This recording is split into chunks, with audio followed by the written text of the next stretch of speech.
All right. Hello, people. Good. Hello, and welcome to the Ojisancast, a premium Deep Listens podcast where three adult men in their 30s attempt to regain their childhood by watching older anime. Yeah, but like early 30s, you know? Yeah, that's right. I'm still young and hip. I love the skibidi, and I think I know what a Rizzler is. Do you know what a gyat is? Maybe. I do, if that counts. Ooh, who taught you what a gyat is, Pete? I had to look it up, which is the coolest thing you can do when it comes to slang. Yeah. When you have to look up what a thing means.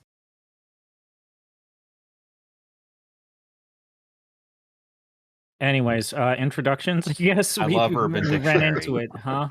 Hello, I'm Braden, also known on the internet as Arbitrary Water, because I made that my Xbox Live name when I was 15, and now I'm stuck with it forever.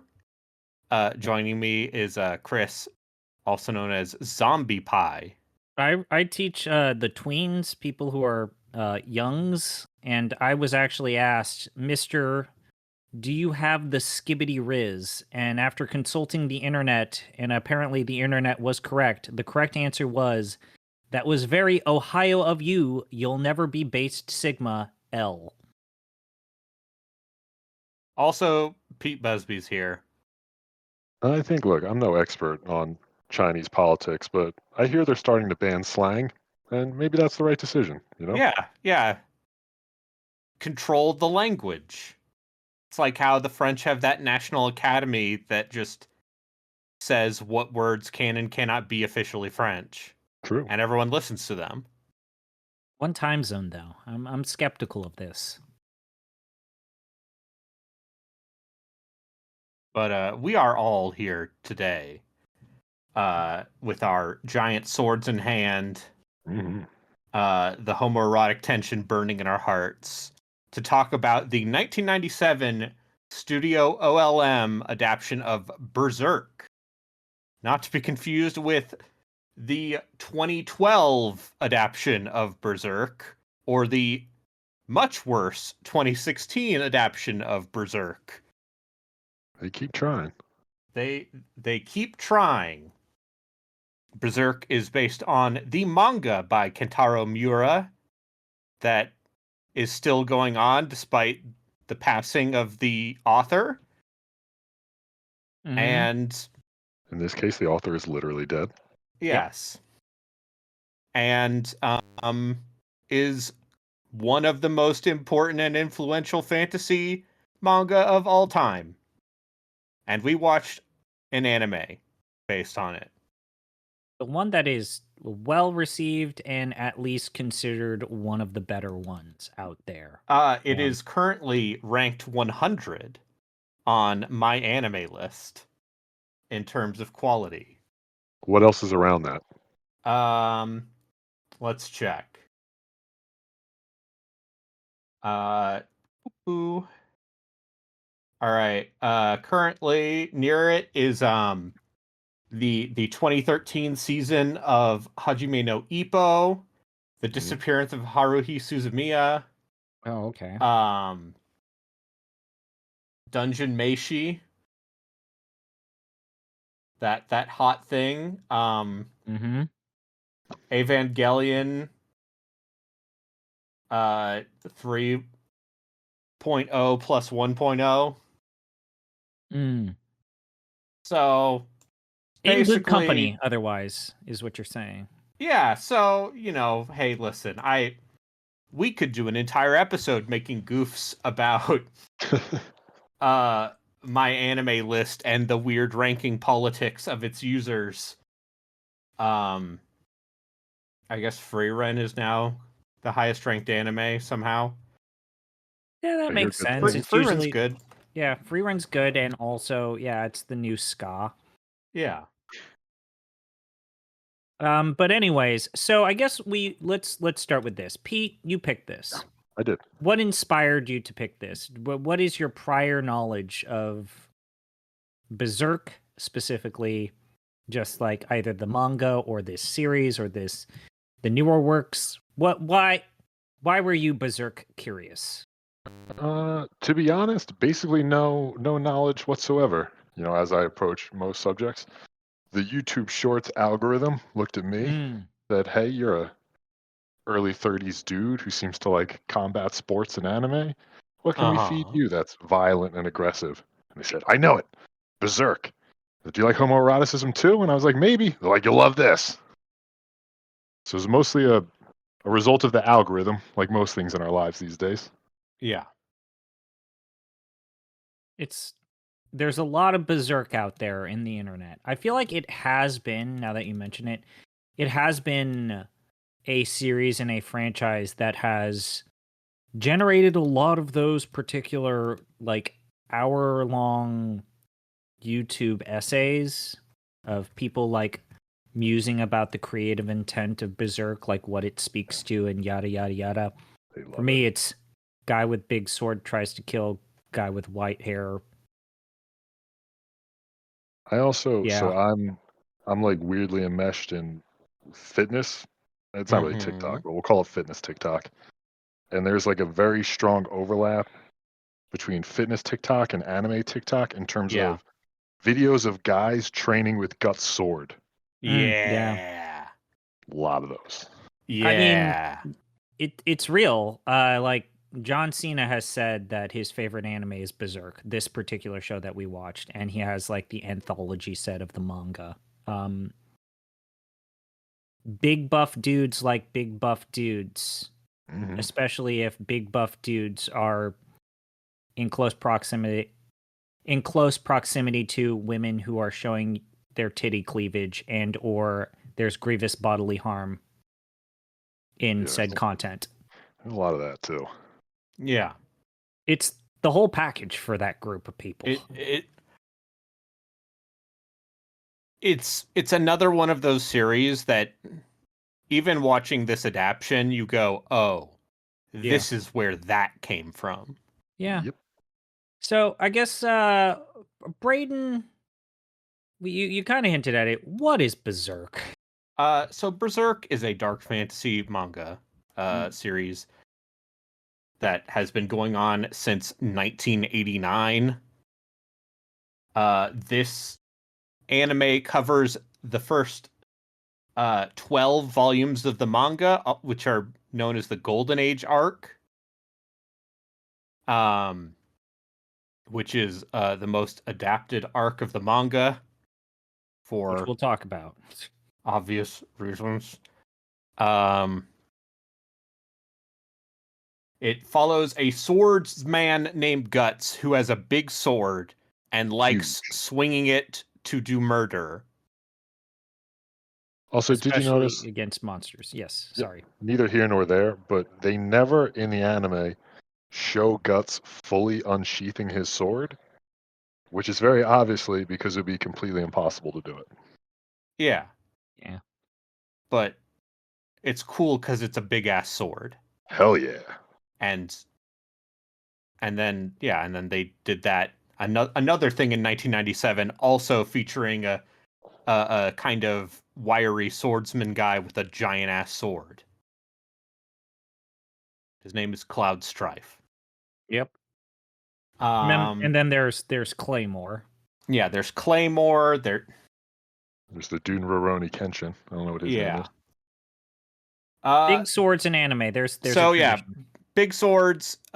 Guts joins the Band of the Hawk, which is a mercenary company run by Griffith, who is the most beautiful psychopath. Real dreamboat. And It's a love story between this anime is a love story between people men. who, if polyamory existed, all of their problems would be solved. Yeah.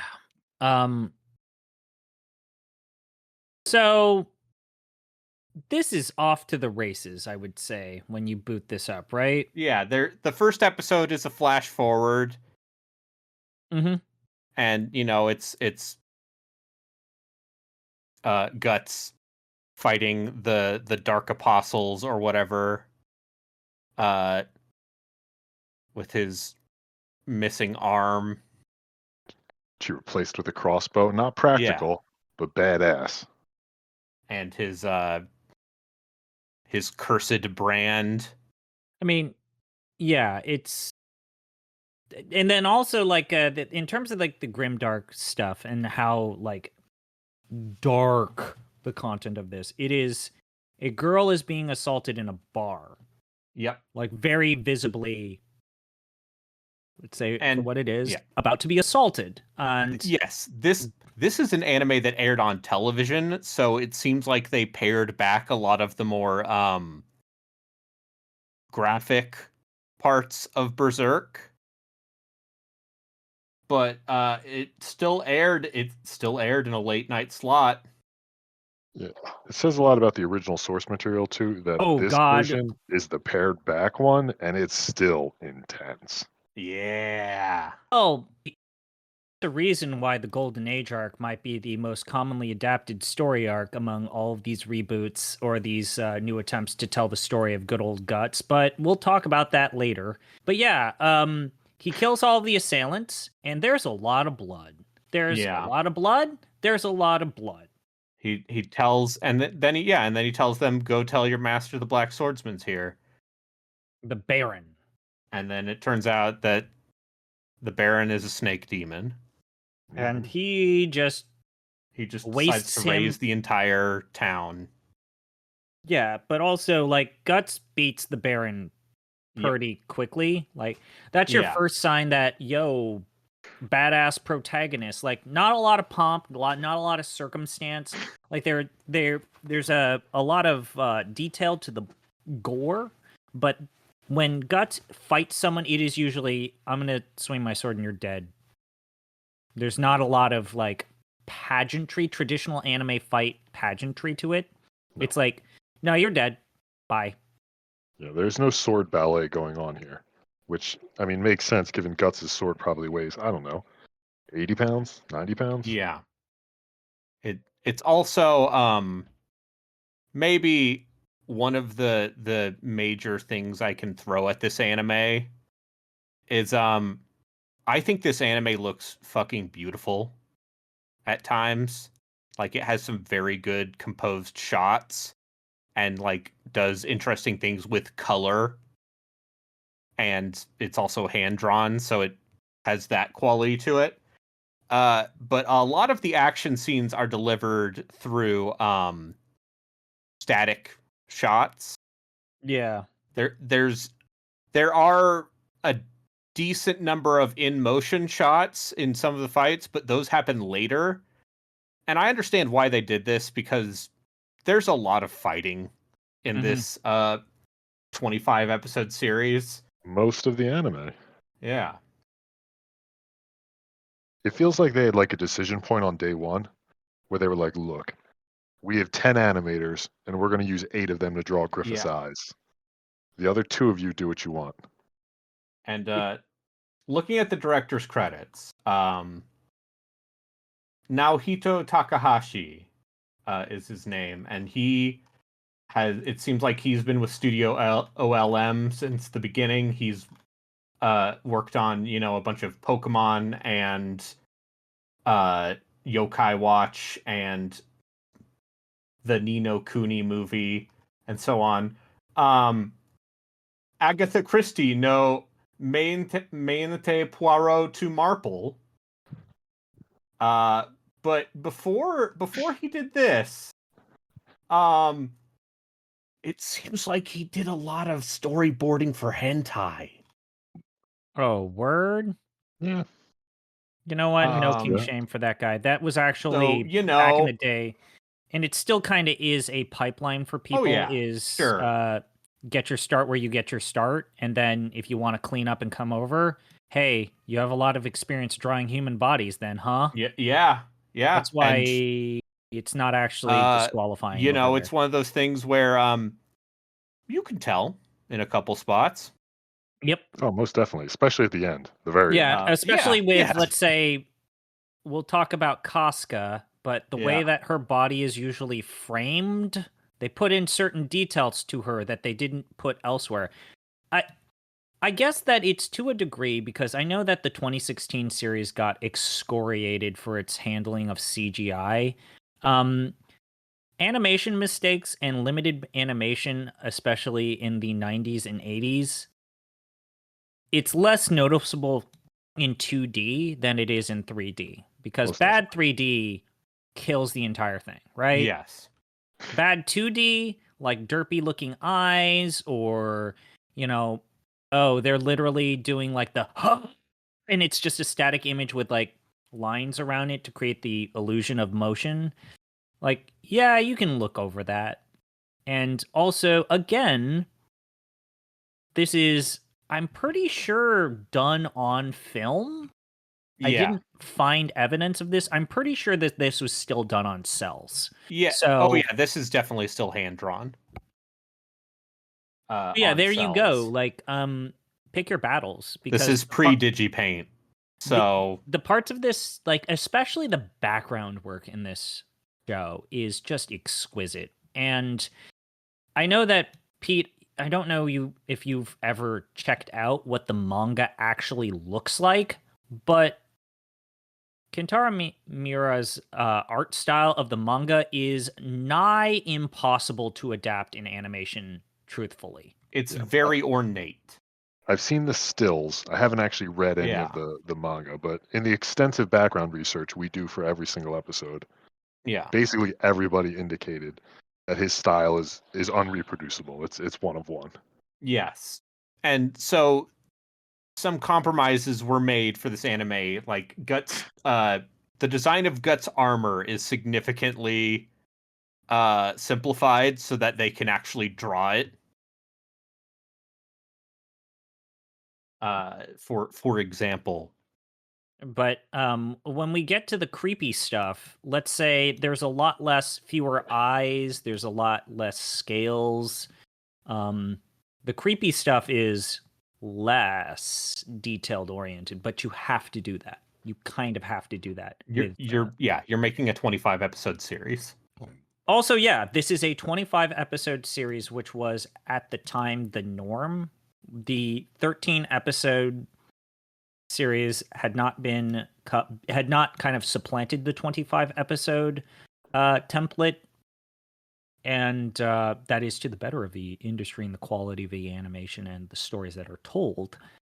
But cramming, as Braden pointed out, this amount of content into 25 episodes was also a pretty huge ask, and they did it, and they did a pretty good job.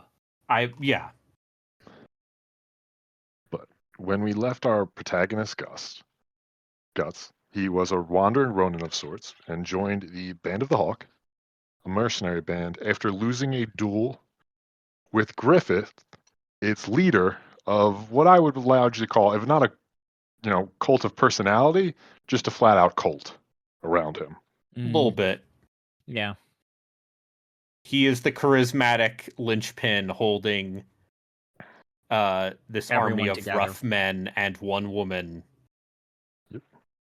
And his ultimate goal is to, I don't know, be king, or at least king adjacent, I would say. Yeah. Yeah. So I guess we're jumping into episode 2. Well, actually, at the end of episode 1, so Guts has amnesia, and he starts to get his memories back after murdering people in brutal detail. So he remembers that he fought this knight called Bazuso, and then that leads to the start of episode 2, where he basically disembowels and murders that night. And then he joins the Band of the Hawk in episode 3. And we get some flashbacks. He was in true this was cool back in the 80s, and now would come off as very edgelordy. It's like, oh, he was born from a corpse on a battlefield, and he was adopted by a mercenary named Gambino, and all he ever knew was how to fight. So yeah, not only that, but like when we get to stuff, bad stuff starts to happen to Guts, because there's that guy Corcus. Just some incredible names here. He tries to rob Guts, and then we get our first exposure to Casca. Yeah. And then Guts defeats Casca.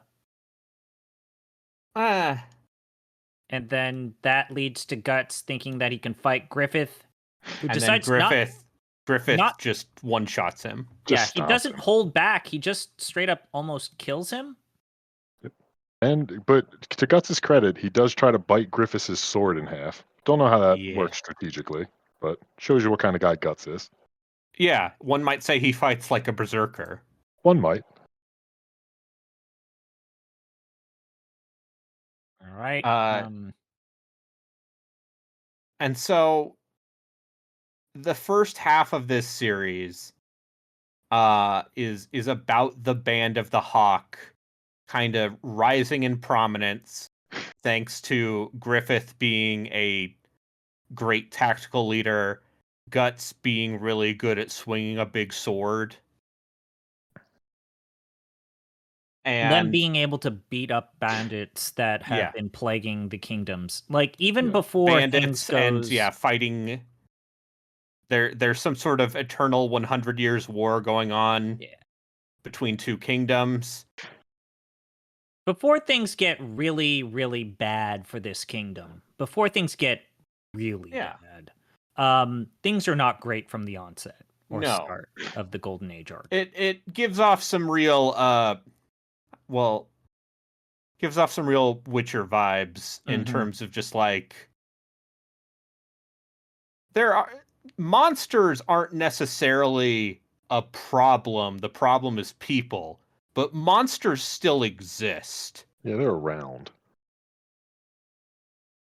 And that leads to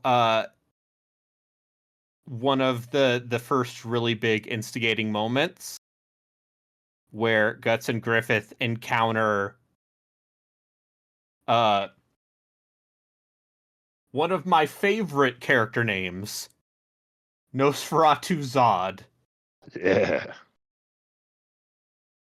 Who is a big Oni-looking guy who kills an entire division by himself. And then they fight, and then Guts stabs him. And he's like, that's great, now I'll show you my true power. And then he turns into a giant winged demon. He claims his 300-year-old form. Yeah. So already, let's say, things are getting crazy. Because before this, the series has mostly been them, like, fighting the other kingdom and trying to gain status. Because they're cell swords.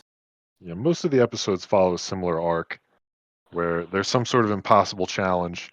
There's no way anybody would ever be able to accomplish this, but let's let the Band of the Hawks give it a shot. They succeed.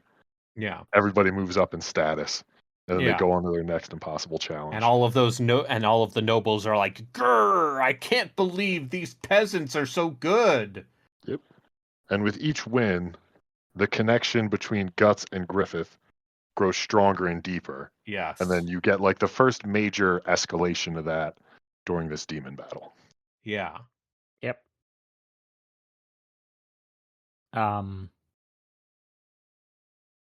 But with that demon battle, Nosferatu Zod, like Nosferatu Zod is, other than that battle between Griffith and Guts, this is the first real battle where Guts has to like kind of bust his ass for. Yeah. Because we're used to. He almost dies. Griffith almost dies. And the only reason Griffith doesn't die is because the monster notices Griffith's necklace with the little egg thing. Yeah, his secret. The Behelit. The fortune teller woman gave him his magic. How do you Behelit? I believe it's Behelit. Okay. Gives him his magic talisman. Demon Ogre Zod recognizes it and says, "Oh, this guy's the real deal." And he's like, "Well, see you later." Yeah, pretty much. And crashes through the ceiling and runs away. And that forebodes nothing. Yeah, that doesn't speak to any. Yeah, it doesn't speak to problems. anything. I'm sure Griffith's a cult leader. Good dude. Yeah. Yeah, and then we get to basically a little more let's say politicking, where people are upset about Griffith's status because he's a peasant. But he's also been made a lord by the king because of how good at fighting he is. Including the brother of the king, who's like, I need to kill Griffith, and so there's an assassination attempt on Griffith by the brother of the king, and Griffith is saved by his necklace, which blocks the shot. Which again, foreboding, foreshadowing. And, he's also, let's say, starting a relationship with the princess daughter. Yeah, seducing would be a fair. Seducing the princess. She's like 15. Yep.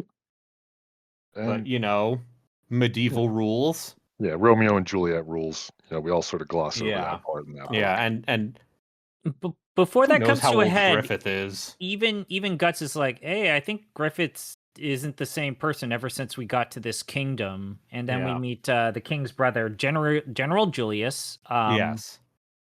And he's pissed off that, Griffith and Guts are taking the shine off of the military of this kingdom.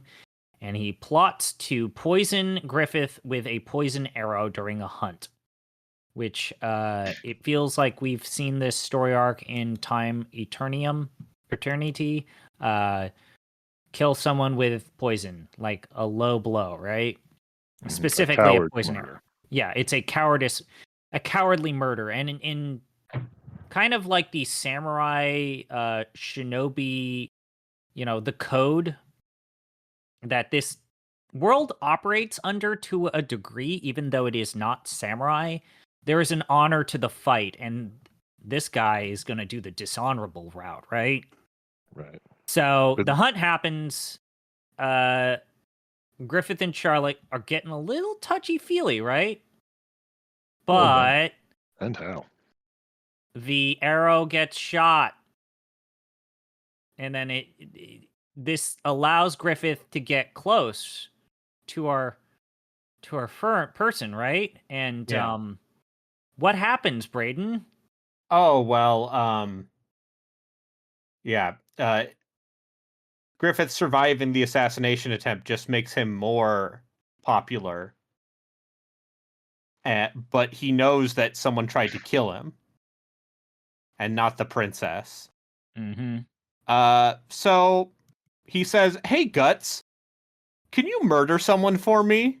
And Guts is like, "Hell yeah, man, you didn't even need to ask." I guess to a degree, I actually believe Guts' whole thing. It's like he still feels this brotherhood, which yes, I guess now's the time to broach the subject. Yeah, let's talk about it. The Let's do it. scene where Guts and Griffith are laughing at each other and like Splashing each other with water. splashing each other with water, there is a level of homoerotic tension that I think the original intent clearly was this is a brotherhood. This is why, and it culminates with Guts willing to do a murder Yeah. for his friend. And yeah, because a lot of these episodes have built up showing Griffith and Guts' relationship and like their trust in each other and kind of Casca feeling like she's being cut out or she's left being out. cut out. But come on, guys. But also, Come on. I showed this to my brother, and I one of my favorite things was him realizing how much the story of Berserk actually hinges on Griffith's homoerotic crush on Guts. Oh, absolutely. And Griffith, like maybe to his credit, I guess, Griffith is very open with his sexuality. Yes. You know, like he's gonna sleep with a prominent, I don't know, Duke, Princess. Earl, what have you. Well, that too, but yeah, sleeping with guys, sleeping with girls doesn't seem to faze Griffith. Which I mean, props to him. So like this is very easily, like it's not subtext. This is text. Yeah. Yeah. He views it as he views sex almost as like a conquest, like I want this. I want Or like you. a tool. Yeah, some way to gain an advantage of some sort. And this assassination attempt, this is really the first, like, there are some moments before where you see Griffith and you're like, this is a weird level of hostility out of this guy. But this assassination attempt, I think, is really the turning point for Griffith's character. This is when you know, like, this is a dude who's going to stop at nothing to get to the castle one day. Yeah. It's Yeah. it reminds me of the I don't mean to quote Roger Stone, especially considering everything, but he had a famous quote about Roy Cohn, a well-known Republican strategist and campaign Donald organizer. Trump's mentor. Yes, Roy Cohn was also very clearly a homosexual. Yes. And Roger Stone says, no, we would never have associated with a gay. And he said, and I quote, I will never forget this quote from him, Roy Cohn was not gay. He was a man who liked having sex with men. End quote. Yeah. And Very Foucaultian of him. Foucault would have liked that one. Yeah, that's very that almost feels like deconstructivist. Yes, but that feels like Griffith's mindset here, right? Like he wants to conquer you. He wants to possess you. It doesn't feel like he's gay for everybody either. Like no. It's Guts. He just happens to like Guts, who happens to be a man. Yeah. And more importantly, it's like you said, he's leading a cult where his entire identity seems to be predicated on him possessing the identities and the persons of other people. And and being untouchable. Yeah. Like he is a charismatic leader who wins. And he wins in all regards. Yes. So, but he finally gets a little comeuppance here. Yeah. Guts and Casca encounter Griffith, soliloquizing to the princess at a ball. And they're kind of in the bushes watching. And he's like, the only people I can truly call my friend are people who fight for their own dreams, and I can treat them as an equal. And this shatters Guts. It does. Because do you think for the last 3 years or whatever, Guts has basically been like, I'm going to help Griffith realize his dream. That is my purpose in life. I'm going to swing this big sword for my man Griffith. I guess what I think it's very what I kind of like about that scene is that's kind of like the character arc that people normally go through when they realize the truth about the cult that they have joined. Mhm. You realize, oh,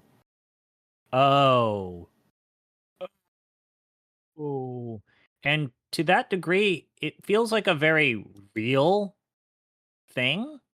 It feels like you can feel his like something a part of him breaks. Because the Guts that we have seen up to this point is actually kind of happy. Yeah. At the And, very like, least, content. Like he's he's not at looking least for anything content. else. Yeah. But when you compare it to what he is at especially the start of the show, which is the flash forward, and like where he is at the end of the series, or of this series that we just watched, like the Guts that happens before his break is at least yeah, you're right. The right word is content, right? Yeah, like he starts out being kind of aloof and gruff, but you know, after a little time skip, it's like, nah, like he's one of the bros, everyone loves him. And he is happy to be there. And then there's one there's one final battle that Guts says he's gonna do, and then he's gonna leave the Band of the Hawk. And this is where we get our backstory on Casca. Yeah, we did skip one thing though that I'd like to Okay. revisit. It's brief. In that assassination attempt, Guts does end up killing a kid, Oh yeah. Oh, which right. very much takes the shine off the Band of the Hawk. I think because Oh Guts, yeah. as you said, ZP, Guts is like lust for the battle, like the right kind of swinging your sword, mano a mano, face to face, and he doesn't really go in for this sort of sneaky stuff, and ends up killing a kid on top of that. Yeah. He doesn't really bounce back after that. No. No, sir. No. He stabs a child with that giant sword and somehow gets away with it. But anyways, also something that I guess I'm kind of forgetting, it's kind of in between before the whole situation with Griffith is we start to get hints that there's maybe a relationship arc developing with Casca and Guts. Yeah, like they like each other but aren't capable of acknowledging their feelings. I mean, it started off weird too. Again, Yeah. Griffith's It fault. starts off weird.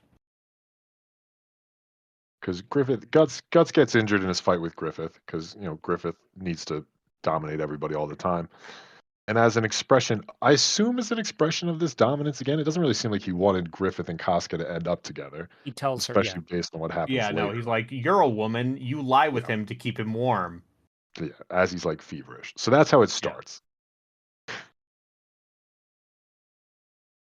But anyways, so multiple people have tried to kill Griffith.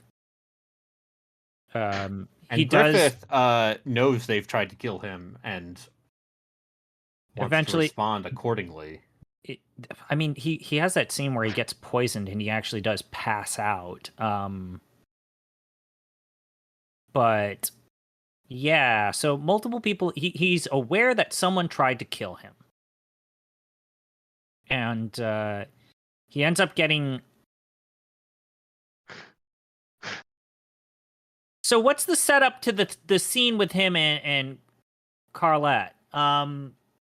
He was gonna like check up on her, and then we walk in on her post coitus. So there's the Guts whole like leads the Band of the Queen. Hawk. There's also Griffith in a duel in one swipe. Yeah, really, he crushes him. Not even close. And he's because he's a man and men don't explain their feelings.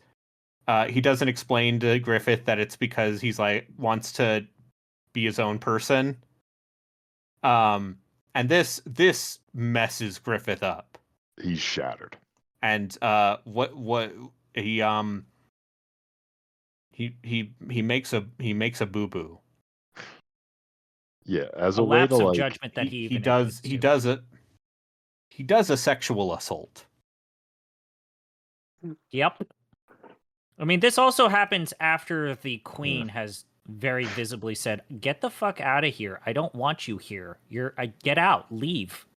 I've tried to kill you to force you out of my kingdom. Go." This is before he like, no, this must be after, because he resolves things with the queen. Yeah. Yeah, we skipped that whole part. Griffith does a lot of weird stuff in this back half. Long story short, Griffith burns a bunch of people to death who tried to kill him. Yeah. He gets poisoned and he gets locked in a room and he's like, well, I guess I'm just going to burn this shit down and get out of here because fuck this. Yep. And then, yeah, multiple people die and the queen's like, oh shit, you are a psychopath. Peace? And then, yeah, then the character break happens. And then, yeah, he has sex with a 15-year-old. Yep. Yeah.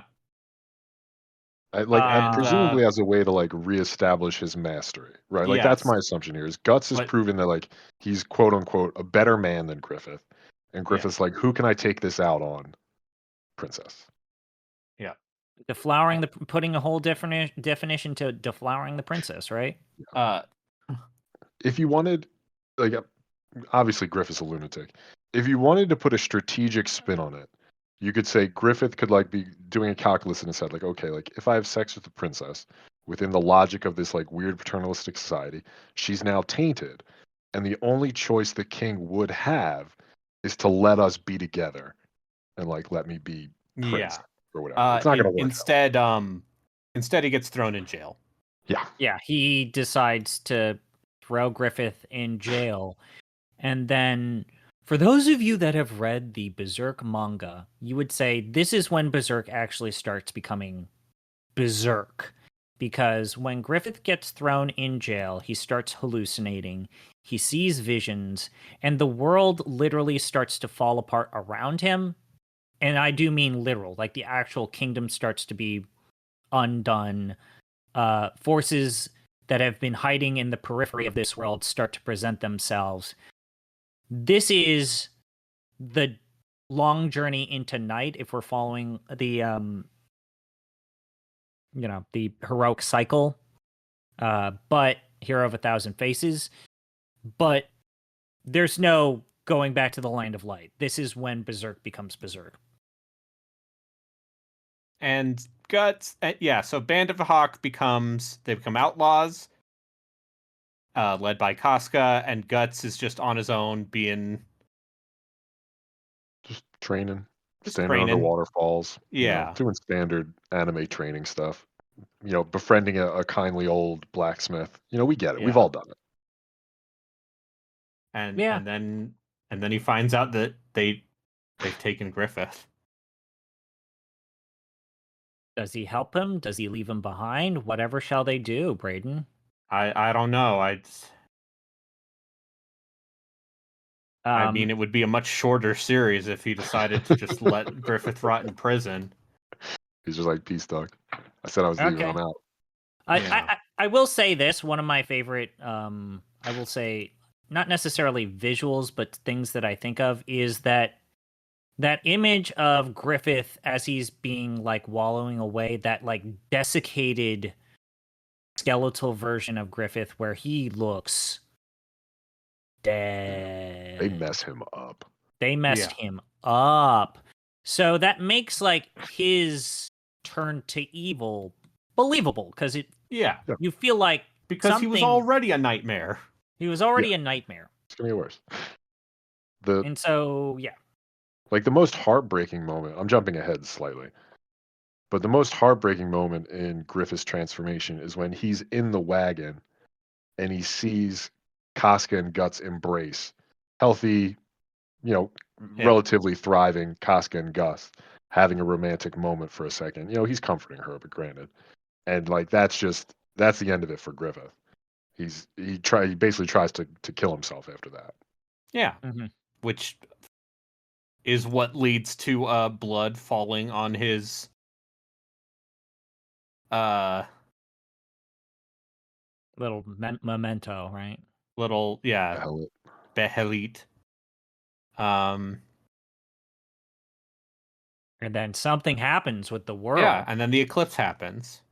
So when the Belit gets activated, they get sent to the astral realm. They rescue Griffith from torture. Yes, they rescue him, but he is not in a good way, right? No. And then they're called the Raiders now. This is the new group. So Griffith realizes, shit, he's like delirious and he's just really messed up. But anyways, his Belit gets activated and they get sent to the astral realm. And we see these 4 demons. And they take a liking to Griffith.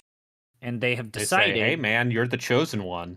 You're the guy. Griffith is going to be the 5th of the archdemons. The apostles of the apocalypse, I guess. And they're like, yeah, just need some blood sacrifice, and then you're good to go, bud. And he's shown visions of his past. They convince him that, no, it's worth it, man. Don't worry, man. You're going to be back to being that badass that killed everyone. You'll be back. You're going to love it. Also, just, let's not talk about Guts climbing this mountain of flesh. Yeah. Dude, that scene's so good. Oh my god. This is where all of the very metal stuff that people associate with Berserk starts to really kick in. Yep. So as someone who had not seen it before, Pete. Yeah. What was your impressions of the astral realm? Because this is once we get past the Golden Age arc, this is Berserk. That is what Berserk looks like, right, Braden? There are respites here and there. But it's a lot like grimier. Monsters. It's grimy, and then sometimes hanging out in a forest to like drink beer and like celebrate your victories. But like this is what Berserk is supposed to look like after this arc. Mm-hmm. So yeah, I had a couple thoughts. I'll give them all to you. One was like, oh, okay, I finally get what YouTube was going on about, because most of that stuff was from the manga.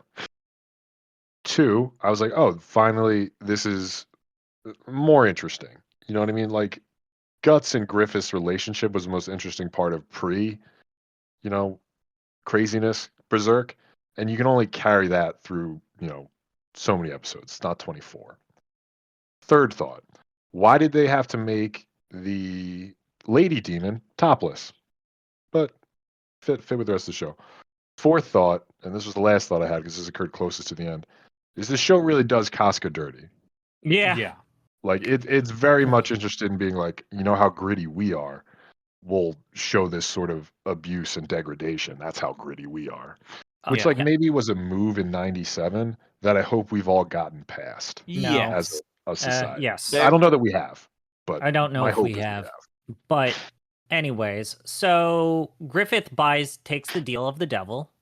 The entire band of Hawk are brandished as sacrificial offerings. And Griffith is reborn as the Dark Knight. Literally, he gets a new set of armor where he's like an angel, but black armor. Yep. And the apostles commence the eclipse, and they start eating the members of the party. And these are all like supporting side characters that we've come to grow and bond with, and they're being like ripped apart and eaten as dinner. Quick quiz: who's everybody's favorite of the Band of the Hawk side characters? I don't remember. You can describe who they are. There's Judo. Mm-hmm. He's an asshole though, but I love him. Kind of an asshole. There's Pippin. There's Rickert, who's just like fucking 12. Yeah, he gets He's the one who survives. Mm-hmm. Because we can't kill a kid again. Not again. My favorite's real big tanky guy. Rickert. Pippin. Pippin's the best one. Yeah. As far as I'm concerned. Never speaks. Gets punched in the face once by Guts. Doesn't react at all. Just a tank of a man. Up and says, "You're going to drink with us." Good. I mean, the little kid gets saved by Skull Knight, who is, maybe one character of who has more importance later in the more anime importance in later or thing, manga. but he's a cool looking character. Yeah. The Skull Knight. It's like, yo, I'm the Grim Reaper, bitch. I ain't no Yeah. alien like these assholes. Yeah. I'll challenge so you. that's basically Guts tries to kill Griffith, gets his arm cut off for Cuts his own arm off. Yeah, has to cut his own arm off. And Casca gets raped. Yeah. By evil Griffith. By evil Griffith. After Guts stopped the monsters from assaulting her, but she doesn't escape. Like I said, Yep. The anime really fucks her over. Oh well. So Braden, why the Golden Age arc, the arc they always seem to readapt? Well, because things just get worse for Casca. Things get really bad for Casca in the later arcs. They don't get better. I assumed not. But anyways, yeah. So to this series is, I guess, do we say detriment? It ends on a cliffhanger. It ends. Yeah, it ends. It kind of ends on.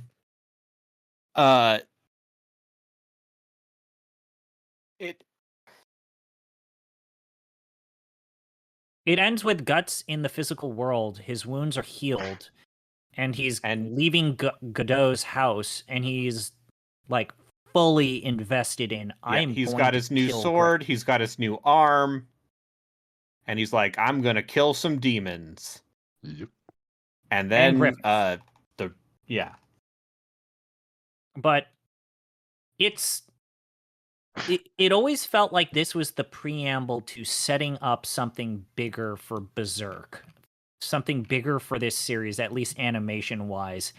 And it never really did, because they took the best part of Berserk and left... Or the most animatable part of Berserk. It's almost as if when Villeneuve has said, I'm only going to adapt the first 2 Dune books. And it's like, yeah, those are the 2 books to do, because the 3rd book is unfilmable. Whoever has to do that... And the 4th book is where the creepy shit starts to happen. Where the Frank Herbert did a lot of hallucinogens. Yeah, happens. like Bene Gesserit's fighting by masturbation, or like everything that's like giant worms. Duncan, Idaho, and like also, someone turns into a giant worm god. Yeah, you can't do that. What are you talking about? But Berserk is great news, unfilmable. Chris. They did continue the story in the 2016 anime that everyone hates.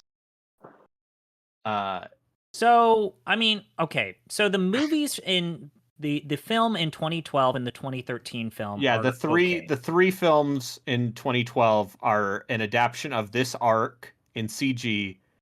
I think people generally are positive on them because they have movie budgets. Yeah. I think people are just like down on the idea of another adaptation of film similar ground.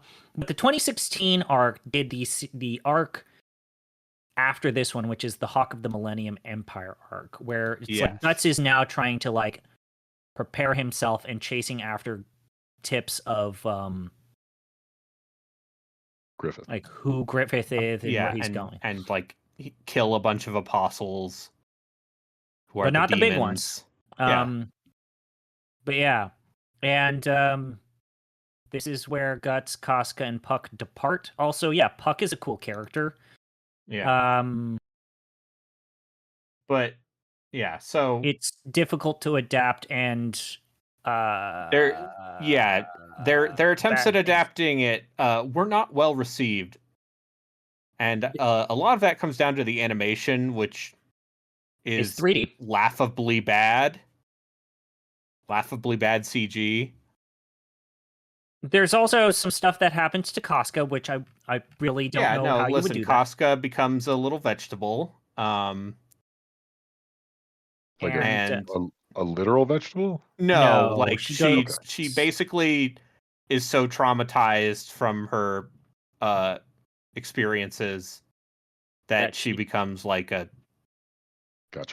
mute doll person. Yeah, I'm with you. Okay. And I'm to understand eventually she gets her mind back. Yeah, she gets into a better spot, but The real reason why you want to actually check out the later stuff after the Golden Age arc is this is when Miura was like super surrealistic, almost like a cosmic like if you want to see horror-y. some bonkers, crazy manga art, which I've seen it, but I need to read the manga now. I think Highly influential, also because like Dark Souls. Dark Souls owes a lot to Berserk, and a lot of people owe a lot to Berserk. But anyways, I think we're also bearing one of the leads, which is this 1997-1998 show is known for two things, which is it's got the classic art style, and it has a soundtrack that might be almost as famous as the show itself. When I was showing this to my brother, he started giggling when Guts theme played because he recognized it from the memes. I also can't I think love of that any... Guts theme though. Yeah, It's great. But yeah, there's no the other ending theme is good. anime. It's not your traditional anime music, which I think that's part of the reason why it feels so timeless, because it is its own thing, and it's not like the traditional opening and closing themes or accompaniments. And that this is something that they completely screwed up with the 2016 series, because it's much more traditional music, though it's evocative of this stuff. But yeah, Susumu Hirasawa has let's just say he's a high concept music person. Yes. He's sometimes compared to Philip Glass in terms of... He did a lot of music for Satoshi Kon. But oftentimes compared to like Philip Paprika Glass. Yeah. has a lot of his music in it, and that works for the kind of ethereal, dreamlike energy that film is doing. And it's kind of similar with Berserk, where having this very, electronica, almost orchestral but electric. Yes. It feels gives like it church a music. unique tone. Yeah, because this is a unique world, so it works well for the topic, and it does add to a little bit of the humor, the unintentional humor, because it's like ha ha ha ha ha ha ha ha ha ha. Oh, the Guts theme. Yeah, and it's where like, the Guts theme is playing, and it's like, these two men are staring at each other. I know what that means. But yeah, it's good. I like it. The opening sequence, though, the opening good, does absolutely nothing to prepare you for Berserk. Like, it is way too jaunty and upbeat. Yeah, it just feels like, hey, we wanted some cool 90s music. I mean, look, this is kind of a problem with all of anime of the 90s. Like, when you stop and think about it, is Cruel Angel's Thesis an actual good segue into Neon Genesis Evangelion? Is it? No, it's not. Don't you fucking lie to me. It's a great song. It's apparently still one of the most karaoke songs in Japan. It's like their version of Bohemian Rhapsody, but it's not actually song evocative of what you're signing up for when you do Evangelis. I would say the opening, the opening Tell Me Why is not the Backstreet Boys song. Is definitely like the most, this is from 1997. Because it's some real it sounds like J-rock from that era. Yeah. And I don't mean that as an insult. It feels like a snapshot to a bygone era that we can never get back, right? Yeah. And that's kind of the best. That's one of like the underrated parts of this show, is that for all of the rough edges, like, this is truly quintessential 90s anime. Like, the bubble economy had not completely bottomed out. Japan was still fighting it. And yeah, it looks great. Except when it doesn't. It looks great except when it doesn't. But I bought the Blu-rays because Discotek just put out a new Blu-ray of this. Looks real good in 1080. lot of clean looking art. Even though, yeah, as I've said, I wish the fighting was a little more animated outside of the pivotal moments, but I understand. If it weren't for the sexual assault stuff, which happens a bit more than I'd like, I think that this is a very good. This is a recommendation because it's like, I would say this: if you like Game of Thrones, Game of Thrones, everyone's seen Game of Thrones. If you've seen Game of Thrones but you've never seen the '97 Berserk show, you should see this. You should see it. I loved this because it made me go, oh, that's why people. Man with big sword, I see. Mm-hmm. Yeah, it's a show whose influences you can really tell as you watch it today. Yeah. Do you have any final thoughts? I don't. I was just thinking about that, right? Like the big sword influence of Easy. I'm trying to think of like close bromance parallels, which I guess like you could pick any number of rival stories. Yeah. I mean, Yeah. They just problem is that modern anime is too cowardly to be as Yeah, when you say bromance, they can't actually be gay.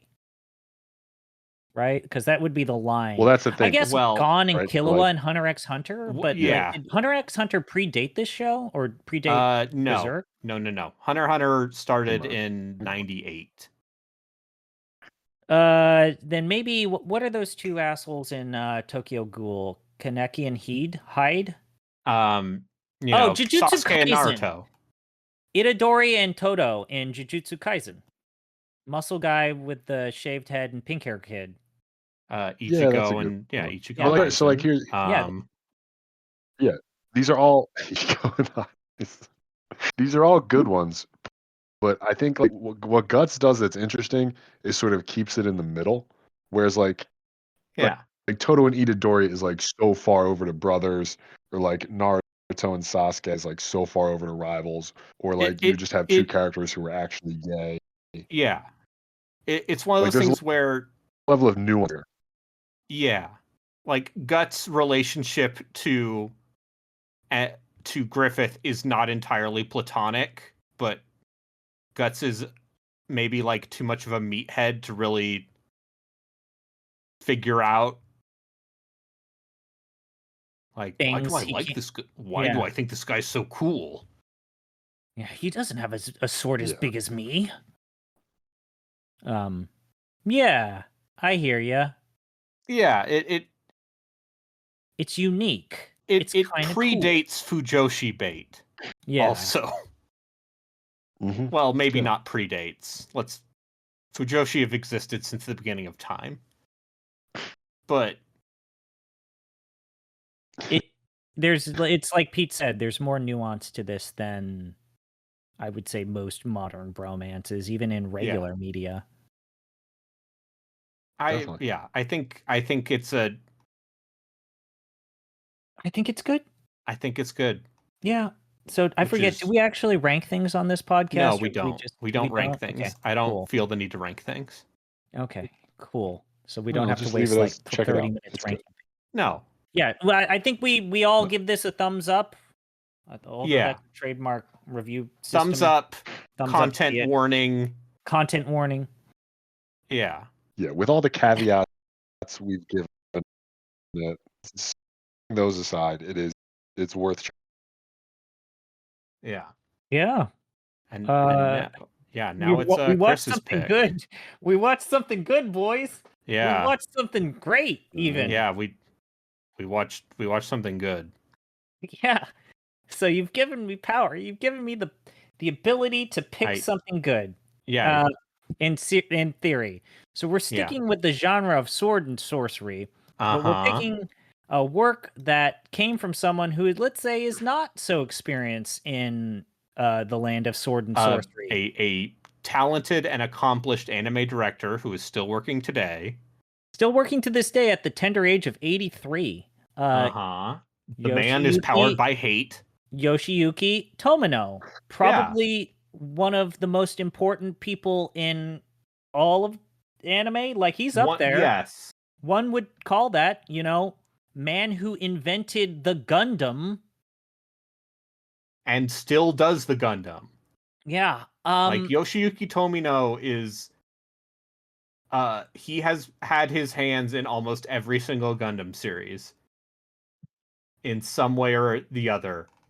And has insisted that until the day he dies, there will always be an anti-war message in his Gundam things, or else they will not be able to make the show. And also, he hates Evangelion, and he hates every other robot show, and he's going to crush them into the dirt.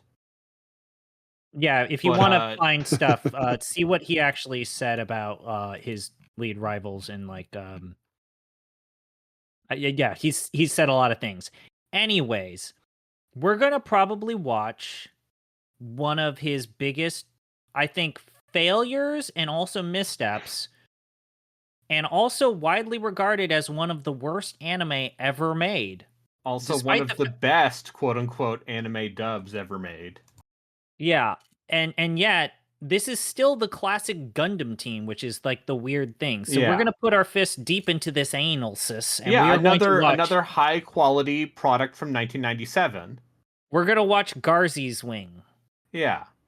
Swords will clash from the creators of Gundam. With a budget of $3. Yeah, I think that's the core problem, huh? It's 3 episodes, all of which are 30 minutes long, which is great. And again, the full title is Tales of Byston Well, Garzy's Wing. And it's widely regarded as one of the worst animes ever made. And we're going to figure it out together. Yeah. Thank you. I would love to. What if the man who spent most of his life in science fiction tried to do a sword and sorcery thing with 1,000th of the budget? Yeah, it'll be great. And I want to thank everyone for listening. I don't actually know what to do a sign-off.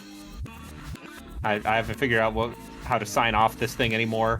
Animeezy fo sheezy. Anime, thank you, Christopher. Thank you, Peter. Yeah. It was a pleasure. And remember, if you have a big sword, it's for swinging.